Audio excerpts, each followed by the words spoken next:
بسم اللہ الرحمن الرحیم۔ باتیں میڈیا کی کے 33ویں پروگرام کے ساتھ حاضر ہیں۔ آج ورلڈ پوئٹری ڈے منایا جا رہا ہے، یعنی شاعری کا عالمی دن۔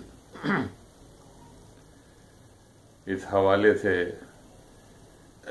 ممتاز صحافی اور شاعر و ادیب جناب محمود شام کی ایک نظم آپ کی خدمت میں پیش کر رہا ہوں۔ اس سے پہلے کہ شب تار کو دن لکھنے لگوں، اس سے پہلے کہ گھٹن کو بھی سکون کہنے لگوں، رب کعبہ میرے ہاتھوں سے قلم لے لینا، انگلیاں شل ہوں میری جسم سے دم لے لینا۔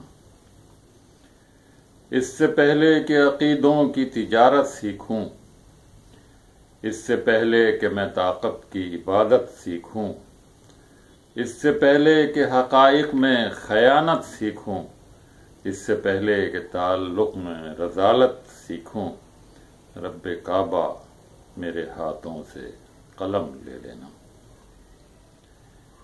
اس سے پہلے کہ میں الفاظ کی حرمت بیچوں، فکر کا سودا کروں، ذات کی عزت بیچوں، عیش گزراں کے عوض عزم کی قوت بیچوں، اس سے پہلے کہ میں ادراک کی دولت بیچوں، رب کعبہ میرے ہاتھوں سے قلم لے لینا، انگلیاں شل ہوں میری جسم سے دم لے لینا۔ اس طرح کی اور غزلیں اور نظمیں انشاءاللہ اگلے پروگراموں میں بھی پیش کی جائیں گی۔ اب اجازت دیجیے، اللہ حافظ۔